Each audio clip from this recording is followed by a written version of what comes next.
What a beautiful setting. I'm here on this front porch and looking out across this rich and productive land, and to be here with this family. I need to tell Dennis that we may be distantly related. My grandmother and her family were Joneses from Wales. They ended up in Pennsylvania, not South Dakota, but I'm going to claim this family from now on as distant relatives, Welsh Joneses for sure. I want to thank you all, and I also appreciate greatly the opportunity to come here. I think it's terrific that South Dakota is going to vote in this Democratic primary, and your votes are going to be really important. There are a lot of people who say, well, we should just wrap this up. Well, I've never been impatient with democracy. Actually, letting people vote is, on balance, a really good thing and has served our country well over many, many years. So it's a privilege to be campaigning in South Dakota. I've been here once before. My husband's been here twice.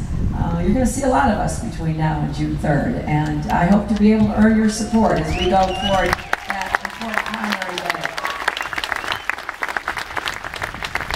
I want to thank Dennis and Jared and Sterling and the entire Jones family, some of whom have gathered here for this event today. I want to thank Doug Samke, the president of South Dakota Farmers Union. And I want to just say a few words, and then what I'd really like to do is maybe just have a conversation and have you ask me questions or tell me things you think that I need to know, because that's what I'm really here for, to hear from you. I think there's been too much talking and not enough listening in politics, and particularly coming out of Washington. So the more opportunity we have to actually learn from each other, because this great country of ours, which I have been so honored to represent as your First Lady, to travel extensively for more than 16 years, is such a blessing and a gift to every single one of us. And there's a lot of similarities as you go from place to place, but what makes us so unique is our rich diversity. There are differences, and we should be celebrating them. And what works in South Dakota may not work in New York or Texas. But we are stronger because of that diversity. So I'm thrilled to be here on a day when the Farm Bill finally passed. It's taken a long, long time, but it looks like it's on the way to the president. And I'm hoping that we're going to have a bit of a reprieve from all the threats that we've heard from the White House, because I think that rural America, and particularly our farmers, deserve to have a president who stands up for you. We have 34,000 family farms in New York. I always tell people that when I come to South Dakota or when I come to any of our other big farming states, because I would bet a lot of you might not even think we have many farms.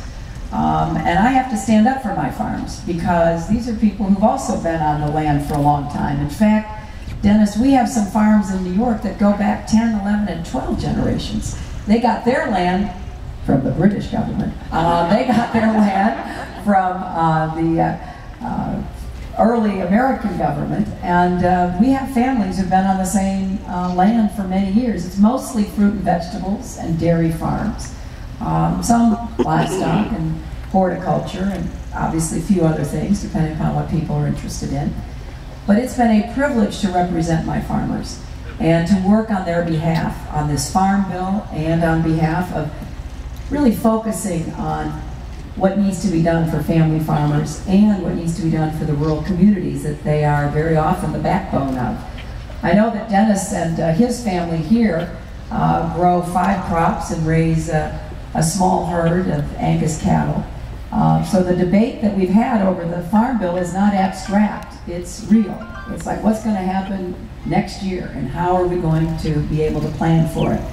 Now, I think that we have finally worked out the best kind of compromise that democracy can offer.